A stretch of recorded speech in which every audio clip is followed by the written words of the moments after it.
Hi friends, Gogisetti Subbarao మీ psychologist. ఇవాళ మనం సైకాలజిస్టుల గురించి మాట్లాడుకుందాం. మన భారతదేశంలో సైకాలజిస్టుల కొరత చాలా ఎక్కువగా ఉందన్నమాట.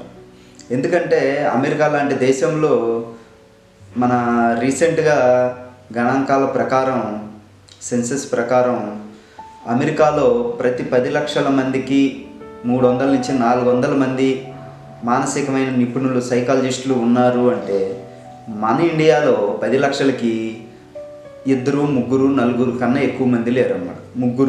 మ్యాక్సిమం 10 లక్షలకి 3 ఉన్నారు సైకాలజిస్టులు. అంటే మన భారతదేశంలో సైకాలజిస్టుల కొరత ఎంత తీవ్రంగా ఉందో అర్థం చేసుకోండి. అయితే సరే, తీవ్రంగా ఉంది కదా అని చెప్పేసి మన దగ్గర మానసిక సమస్యలు అమెరికా కన్నా తక్కువ అనుకుంటున్నారేమో.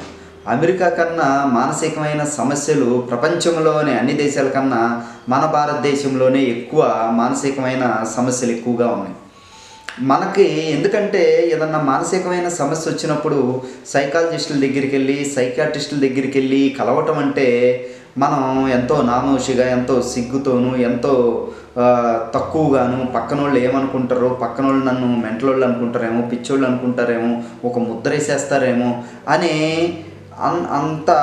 అనే భ్రమలో ఇంకా చాలామంది అదే వేలో ఉన్నారన్నమాట. ఇంకోటి, సైకాలజిస్ట్ అనగానే నా ముఖం చూసేమో, ఏమనుకుంటున్నానో చెప్పు, నేను నా మైండ్లో ఏముందో చెప్పు అని ఇట్లా రకరకాలుగా కూడా మిస్కన్సెప్షన్స్ ఎక్కువ ఉన్నాయి అన్నమాట. అంటే వాళ్ళు ఏమనుకుంటారంటే సైకాలజిస్ట్ అంటే మనసులో ఏమనుకుంటున్నా చెప్పేస్తారు, ఏం ఆలోచిస్తున్నది కూడా చెప్పేస్తారు, ఫ్యూచర్లో ఏం జరిగిద్దో కూడా చెప్పేస్తారు అని ఒక భ్రమలో ఒక ముద్ర వేసేసుకున్నారనమాట. ఇంకోటేమో ఈ మెంటలోళ్ళు, మైండ్ పని చేయని వాళ్ళే వెళ్తారు అనేది ఇంకొక వర్షన్. ఇక్కడ మీరు తెలుసుకోవాల్సింది ఏంటంటే, సైకాలజిస్టులని మనం కలవాల్సింది అంతా వచ్చేసిన తర్వాత కాదు, ప్రతి నార్మల్ సిచ్యువేషన్లోనూ కొంచెం అబ్నార్మల్ అవుతున్న క్రమంలో ఆ థాట్ని తెలుసుకోవటం కానీ, ఆ డిసిషన్ తెలుసుకోవటం కానీ, ఆ బిహేవియర్ యొక్క ఎక్కడి నుంచి వచ్చింది, ఎలా తగ్గించుకోవాలి, ఎలా మార్చుకోవాలి అనేది నార్మల్గా కూడా మంత్లీ వన్స్, 2 మంత్స్కి ఒకసారి విజిట్ చేస్తూ ఒక సైకాలజిస్ట్ని కలుస్తూ ఉంటే మీలో ఆ మార్పులు అనేవి తీవ్రతరం అవ్వకుండా, మానసిక సమస్యలకి వెళ్లకుండా, మానసిక ఆరోగ్యంగా ఉన్నప్పుడే ఆరోగ్యంగా ఉండే అవకాశం ఎక్కువగా ఉంటుంది అనేది గుర్తుపెట్టుకోవాలి. ఎందుకంటే సైకాలజిస్టులు అనేది ఇప్పుడు చాలా అవసరమైంది. చాలామంది సైకాలజిస్టులు అవ్వాలి అని నేను ఎక్కువ కోరుకుంటున్నాను. ఎందుకంటే ప్రతి ఒక్కళ్ళు, అసలు నా పర్సనల్ ఫీలింగ్ అయితే ప్రతి ఫ్యామిలీలో కూడా ఒకళ్ళు సైకాలజీ చదువుకుని సైకాలజిస్ట్ లాగా బిహేవ్ చేసుకోవాలి, తెలుసుకోవాలన్నీ, వాళ్ళకి వాళ్ళే మార్చుకోవాలి, ఆ ఫ్యామిలీని వాళ్ళే సరిదిద్దుకోవాలి, డిసిషన్స్ అన్నీ తీసుకోవాలి అనేది కూడా నా యొక్క అభిప్రాయం అన్నమాట.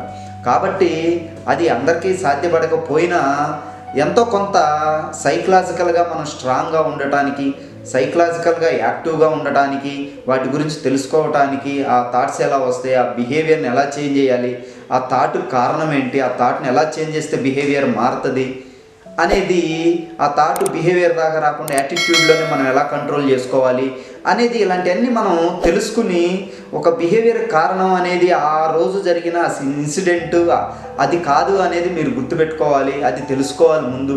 ఆ థాట్ అనేది ఎప్పుడో వచ్చిన థాట్, అది ఒక సీడ్ లాగా. ఆ థాట్ నుంచి కంటిన్యూగా యాటిట్యూడ్ డెవలప్ అయ్యి ఒక బిహేవియర్గా, ఒక సిచ్యువేషన్ వచ్చినప్పుడు బిహేవియర్గా బయటపడుతుంది. ఆ బిహేవియర్ వచ్చినప్పుడు మనం ఏమనుకుంటాం, ఆ బిహేవియర్ని చేంజ్ చేయాలి అని మనకు కనపడిన తర్వాత మనం అనుకుంటూ ఉంటాం. థాట్ వచ్చినప్పుడు గురించి మాట్లాడకుండా బిహేవియర్ పని చేసేసిన తర్వాత ఇలా చేయకూడదు, ఇలా ఎందుకు చేశాడని అప్పుడు మనం ఆలోచిస్తాం, కానీ దానికి ముందు మనం డిసిషన్ తీసుకోలేము, తెలుసుకోలేము అన్నమాట. కాబట్టి ఇక్కడ ముందుగానే మనకు ఆలోచనలు వస్తున్నప్పుడే, నార్మల్ నుంచి అబ్నార్మల్ ఆలోచనలు వస్తున్నప్పుడే మనం సైకాలజిస్ట్ని కలవటం ద్వారా 95 to 99 మానసికమైన సమస్యలు రాకుండా చూసుకోవచ్చు అనేది మీరు గుర్తుపెట్టుకోవాలి. ఎందుకంటే సమస్య తీవ్రతరం అయ్యేది, డెప్త్ వెళ్ళేది ఎప్పుడంటే మనం ఎవరిని కన్సల్ట్ చేయకుండా దాన్ని అదే థాట్ని కంటిన్యూగా రిపీటెడ్గా ఉంటే, అదే థాట్తో ఉంటూ 15 days, 20 days, 1 month, 2 months, 3 months, 5 months అలాగే దాంట్లో ఉండుతూ ఆ లూప్ లైన్ ఉండిపోవటం ద్వారా డిప్రెషన్కి వెళ్ళిపోయి, స్ట్రెస్ ఎక్కువైపోయి ఈ మానసికమైన అనారోగ్యానికి కారకులు అవుతాం అన్నమాట.